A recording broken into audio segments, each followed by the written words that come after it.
Well, most lights are back on across Michigan after a stormy stretch over the 4th of July weekend. And we've been monitoring restoration progress with Consumers Energy crews since outages were first reported. Newsday's Nicole Tam is here now live in the studio. Nicole, some people were frustrated with that timeline. Talk more about that conversation with those people and what did consumers say in response to all of that? Yeah, we got a lot to unfold here, Amber. First of all, it didn't help that it was a holiday weekend. 4th of July, a lot of folks hopefully hosting parties at home or doing something there, but without power, a lot of things can't happen. So that was a big frustration. And that kind of ties in with consumers. Because of the holiday weekend, they still had hundreds of crews working. We're monitoring their progress through that time, but we know that it's hard to bring in workers when it's a holiday time frame. And they acknowledge that, but still, I was told that consumers had 300 crews Friday and Saturday and brought in even more, up to 500 on Sunday to try and help restore power.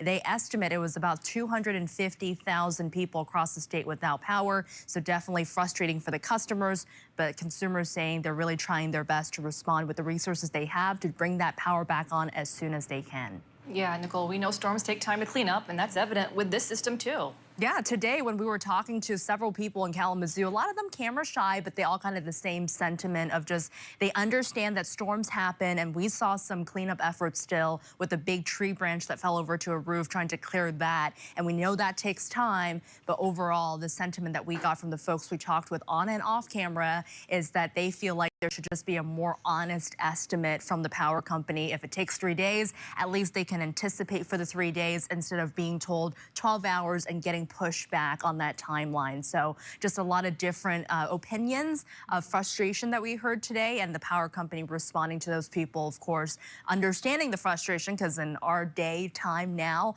power really is part of everyday life. So electricity is something that people are watching closely for, Amber. Yeah, some people question how stable the grid is because power outages keep happening with storms lately. How is consumers dealing with those concerns? Yeah, so the spokesperson I talked with say that storms are getting more intense every year. And with those investments, we know that numbers go up every year for us as consumers paying for those rate increases. So I asked consumers about that. I'm going to look at my phone here because there's a lot of numbers to deal with here. They mentioned this is how much the company plans to spend in upgrading the grid to keeping sure it's secure, including about $50 million here in Kent County. And there's a list of counties here, but I'll go over just a couple more. Nearly $20 million for both Allegan and Kalamazoo counties. So those main areas our viewers are watching from, that's the number of investments they're planning to do. So definitely it's kind of a debate of how much money can they invest versus how strong Mother Nature will be. Time will tell, but the power company says they're trying their best to keep the infrastructure up with what's happening.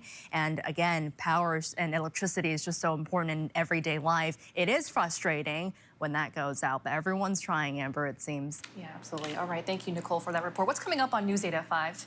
More of what we just talked about. Excited to show you those perspectives. Some very passionate folks we talked with today, and just another question and answer conversation that I had with Consumers Energy. So excited to bring you that coming up. All right, Nicole Tam reporting for us. Thank you so much, Nicole.